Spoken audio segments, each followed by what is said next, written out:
നവരാത്രി വ്രതത്തിന്റെ 5-ാം നാൾ ആരാധിക്കേണ്ടത് പഞ്ചമിയിൽ ദേവിയെ സ്കന്ദമാതാഭാവത്തിലാണ്. സ്കന്ദനെ മടിയിലിരുത്തി ലാളിക്കുന്ന മാതൃഭാവമാണ് ദേവിയുടേത്. ചതുർഭുജയും നേത്രയുമായ ദേവിയുടെ വലതു കൈകളിൽ ഒന്നിൽ 6 ശിരസോടുകൂടിയ ബാലമുരുകനാണ്. ഇടതുകൈയിൽ വരമുദ്രയാണ്. കൂടാതെയുള്ള മറ്റു 2 കരങ്ങളിൽ താമരപ്പൂവോടുകൂടിയാണ് ദേവി വാണരുളുന്നത്. താരകാസുര നിഗ്രഹവുമായി ബന്ധപ്പെട്ടതാണ് ദേവിയുടെ ഐതിഹ്യം.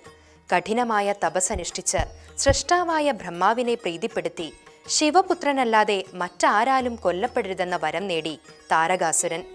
ഈ സമയത്ത് തന്റെ ആദ്യ ഭാര്യ സതി ആത്മാഹുതി ചെയ്തതിനെ തുടർന്ന് ശിവൻ ദുഃഖത്തിലായിരുന്നു. അദ്ദേഹം ഒരു യോഗിയായി തീർന്നു.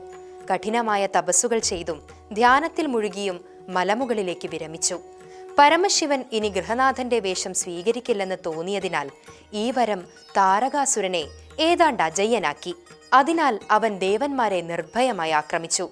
അത് സ്വർഗത്തിൽ വളരെയധികം നാശമുണ്ടാക്കി.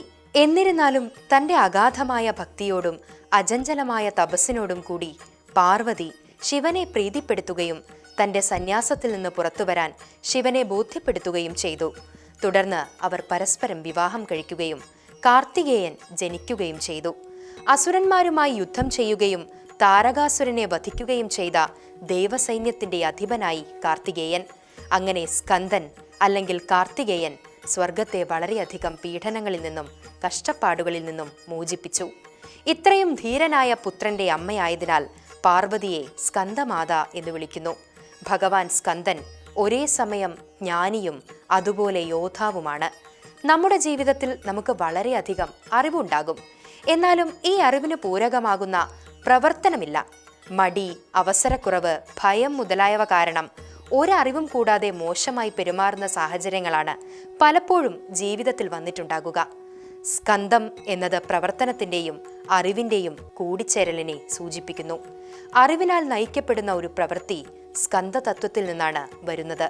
കൂടാതെ ദേവി സ്കന്ദമാത ഈ സ്കന്ദതത്വത്തിന്റെ അമ്മയാണ്. അമ്മയുടെ വാത്സല്യത്തിനും കരുതലിനുമപ്പുറം മറ്റൊന്നുമില്ലെന്ന് സ്കന്ദമാതാദേവീഭാവം നമ്മെ പഠിപ്പിക്കുന്നു.